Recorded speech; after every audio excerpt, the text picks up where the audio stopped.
loss over the last 4 seasons. You know, I've told you this before.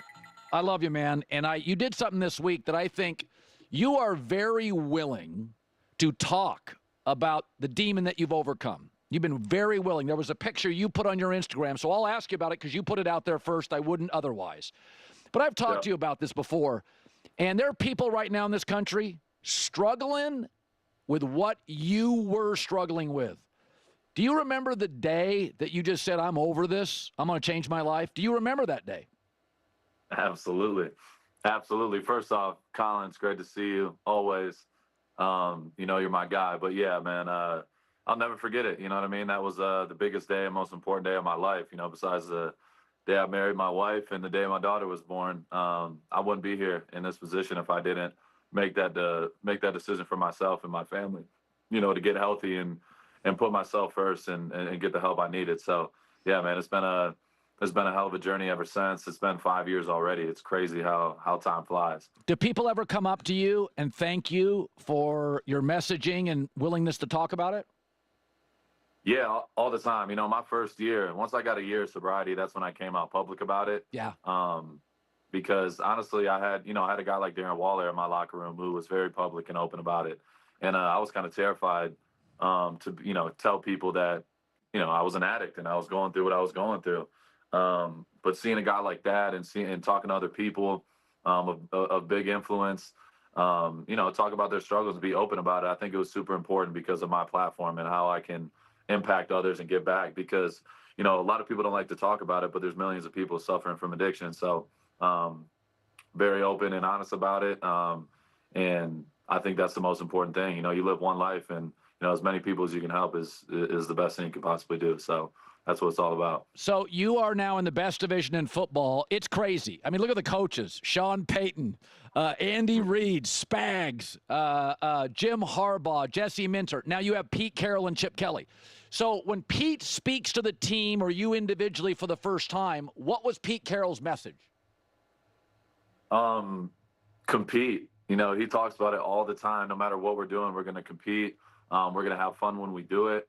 And the culture is first and foremost. You know, Pete everywhere he's been has created a culture of winning and fun. And it doesn't mean you're not working hard. It means that everybody enjoys showing up every single day. We have one of the hardest jobs in the world. There's a reason why there's only 1,500 NFL players on the planet. You know what I mean? There's 8 billion people, and there's only a tiny group of people that can really do it every day. So you have to enjoy the process, and that's something that he's big on. I've talked to a ton of people that he knows and has coached. They've reached out to me, from, you know, Marshawn Lynch to Richard Sherman to Michael Bennett, all those guys. They all, the wording and how they approach me about how Pete is and how he operates are all so consistent, and they absolutely love him. So I'm super excited. You know, me and Pete have only known each other for a couple months now, but I can't wait to continue, you know, building that relationship and continue to do it together and build a winner.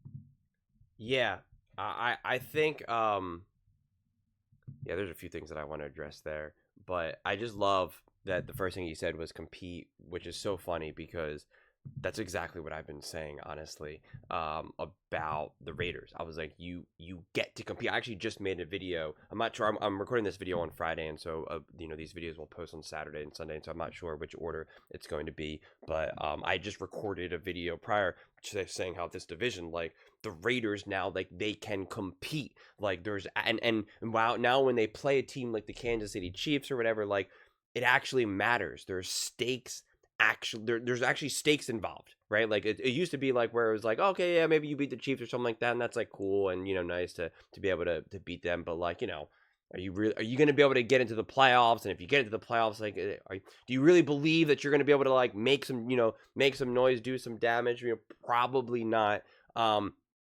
But now it is. Like now you actually can compete and you're actually going to be playing for something. Not only that, but now you're also building something. You guys know I talk about this a lot, about an identity and as well as culture. But like now, like, and he also just brought up that Pete is building a culture, as well as now you're going to have someone who's now going to be able to bring the culture, but then also the defensive identity along with Chip Kelly and the offensive identity, all tied together with a quarterback who's going to be able to actually run the offense and not be constantly like, I'm trying to learn how to stay in the NFL, like, can I do it? Can I not do it? Like you're off that kind of train right now, that merry-go-round. So it's such a cool place to be in for, to be a Raiders fan right now. I just think that they're in such a fascinating situation right now where I just think, like,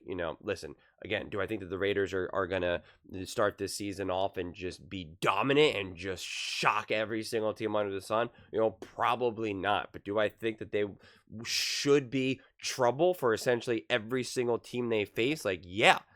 No matter who you are, quite frankly, right? Like, whether you're the 1 seed or 2 seed, whether you're in the AFC or the NFC, like, it's just not going to be a team where you're like, oh, good, we got to play the Raiders. Like, that should be an easy win. Like, once upon a time, because I always like to do this, and it's like the most simplified version to do when they release the schedule and you're going through it. I always say, like, let me just pick the easiest wins and the easiest losses. Like, these aren't predictions, but these are like what should technically happen.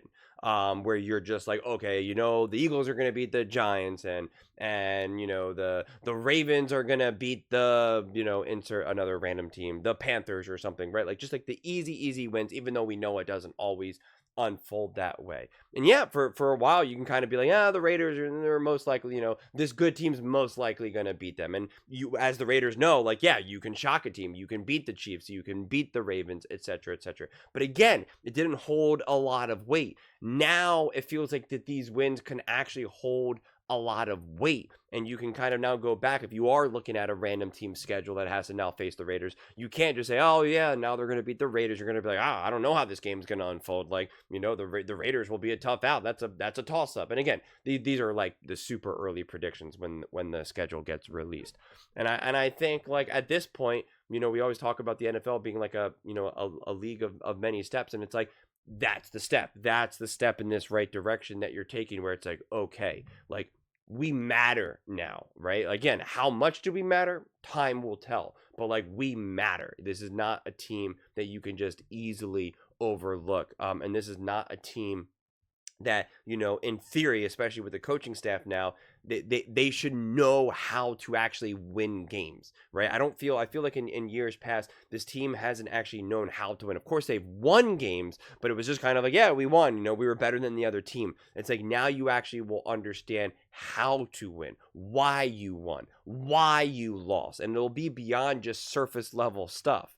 That is what a higher end coach like a Pete Carroll will bring. And again, like Maxx Crosby said, it's just like, he's building a culture of winning. That's what it is in essence, quite frankly. Like, that's really what it is. It's a personality combined with a level of intelligence, of understanding, what you're actually looking at when you're seeing it, being honest in the locker room, the good, the bad, the ugly, and everything else in between. So I just think it's an awesome place to be in. And I do think that the Raiders I think the Raiders will be better than a lot of people believe them to be. Again, how much better, how great?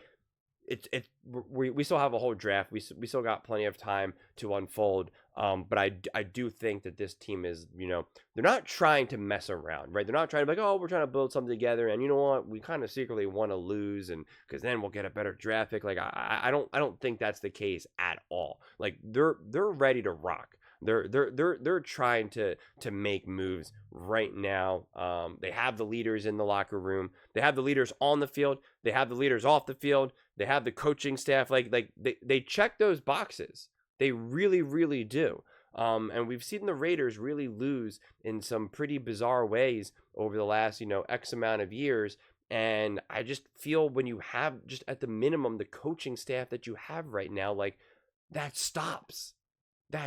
So it's just like, what can this team look like? I think it's I think it's pretty cool. And I also think it's cool that Colin kind of opened with Maxx Crosby in terms of kind of his addiction, stuff like that. It's very close to home to me. I was a drug and alcohol counselor at a men's inpatient rehab facility, as I've talked about in the past. So I think the cool thing that he shows is, and this is something that a lot of people, especially guys, more than anything, really struggle with. They feel as though, because when you're trying to get, clean and sober and stuff like that, you kind of have to change your personality, and you have to accept certain things that seem incompatible with how you were, originally living. And people think that you will kind of lose your edge. You'll lose your ability to, kind of get after life. A lot of it is about forgiveness and accepting, certain things that you can't change. And it can sound almost like, you're becoming weaker, when in reality, you're actually becoming stronger. And, to me, having someone like him as a reference point of like, yeah, I'm clean and sober, and I do practice things like forgiveness and acceptance, and, try to, be a little bit more neutral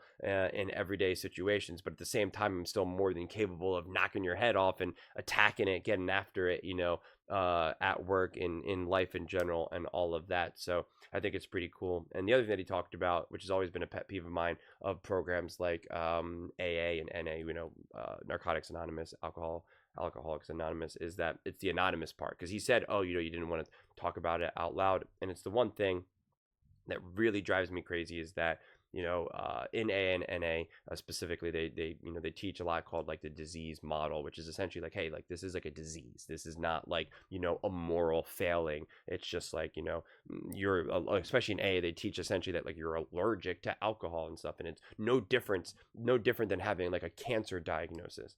And the truth though is like, yeah, but when you get a cancer diagnosis, like no one hides it. No one says like, oh, we can't tell anyone. We meet, at night in a church or in a library or in some building, and we talk about it, and we don't let anyone else know what we do. And we even have like our own little secrets where we like shake hands, say, oh, you're a friend of Bill, which is like, a way of pretty much being like, I'm in the program and stuff like that. And it's always like, hush, hush, it's anonymous. And I understand why, because of the,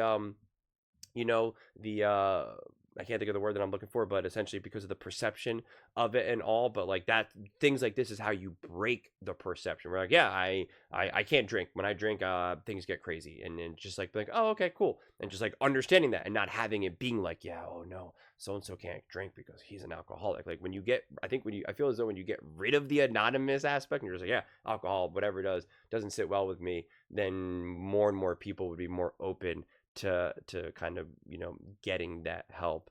So it's always been kind of, on one side a necessary evil. On the other side, you can make the argument that it kind of holds back recovery as a whole.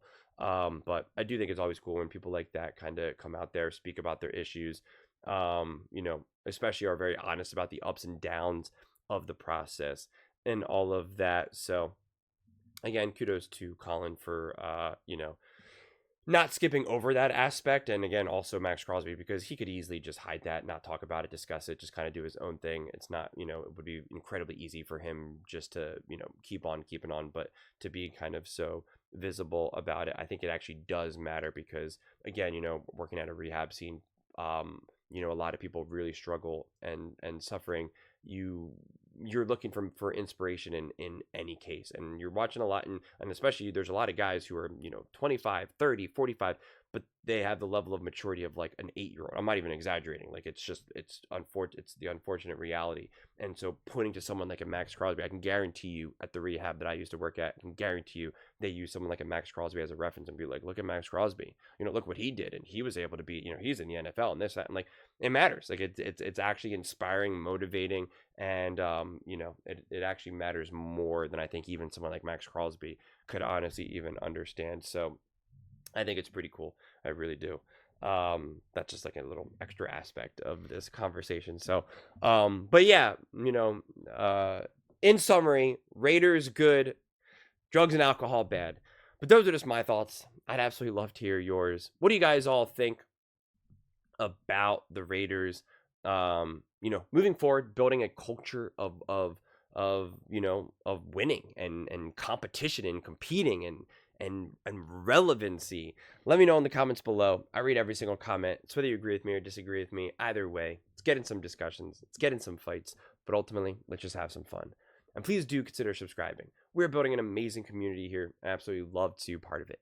I want to build something that we all genuinely feel connected to.